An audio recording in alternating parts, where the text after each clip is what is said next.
অন্তর্বর্তী সরকার কি পথ হারাইয়াছে? সেহেতু এই মুহূর্তে বাংলাদেশের উপর দিয়ে একটা ঝড় যাচ্ছে।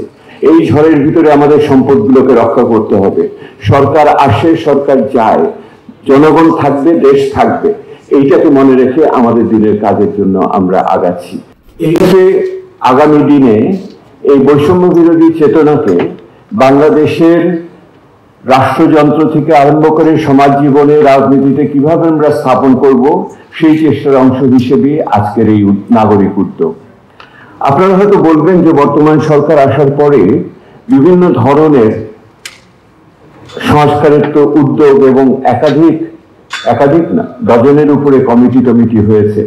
আমারও সৌভাগ্য হয়েছে শ্বেতপত্র রচনা করার কাজের সাথে যুক্ত থাকার, এবং আমার অনেক সহযোগী এখানে আছেন যারা শ্বেতপত্রের কাজ করেছেন, অনেক সহযোগী আছেন যারা টাস্কফোর্সের কাজ করেছেন।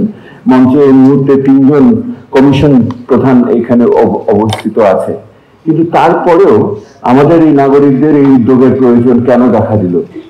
আপনারা জানেন যে যেই আমি বলবো কিছুটা আমরা যেভাবে এই যুক্ত হয়েছিলাম বর্তমান সরকারের সাথে, সংস্কার প্রক্রিয়ার সাথে, আজকে এই মুহূর্তে সেই উৎসাহ অনেক সীমিত হয়ে গেছে।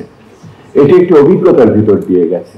আমরা দেখেছি যে যেই সংস্কার প্রক্রিয়ার কথা আমরা বললাম, সেই সংস্কার প্রক্রিয়ার যে উদ্যোগ সরকারের পক্ষ থেকে নিল, তার ভিতরে যে সমস্ত কমিটি হলো, যে সমস্ত কমিশন হলো, তার ভিতরে প্রান্তিক জনগোষ্ঠী, সংখ্যালঘু জনগণ এবং বিভিন্ন অসুবিধাগ্রস্ত মানুষের প্রতিনিধিত্ব যথোপযুক্তভাবে ছিল না। এবং একই রকম ভাবে আমরা দেখলাম যে ওনারাও যে আলাপ আলোচনা করলেন, সেই বিচারে যে রাজনৈতিক ব্যক্তিত্বদের সাথে এবং হয়তো যেটুকু স্থানীয়ভাবে করেছেন, সেটাও এই মানুষগুলোর অংশগ্রহণকে নিশ্চিত করতে পারলো না। এর ভিতরে তো আমরা যেটা দেখতে পারলাম যে সমস্ত সংস্কারের প্রস্তাব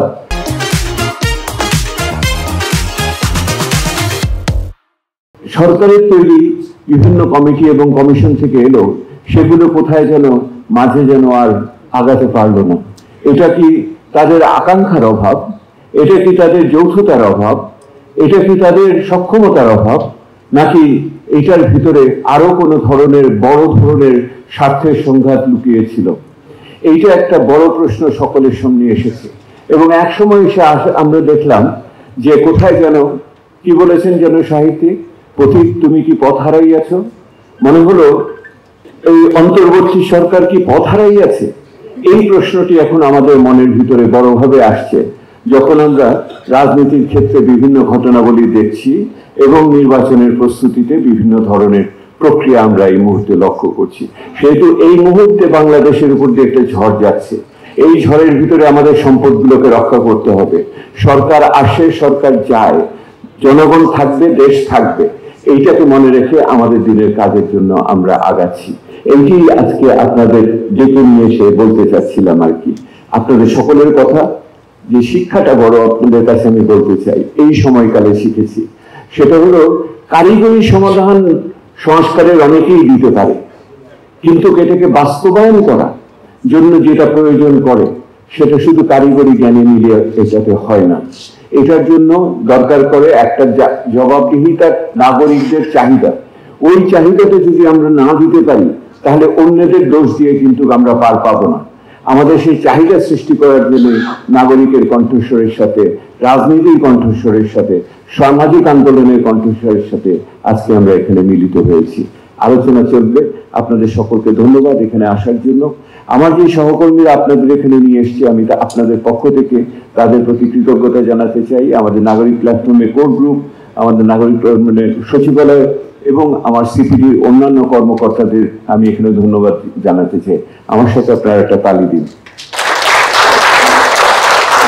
আর যারা মিডিয়াদের আগ্রহ আপনারা দেখতে পাচ্ছেন, বাংলাদেশের মানুষের কাছে ওনারা পৌঁছে দিতে যাচ্ছেন আপনাদের কথা।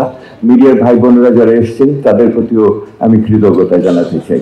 অনেক অনেক ধন্যবাদ। আলোচনা শুরু করব।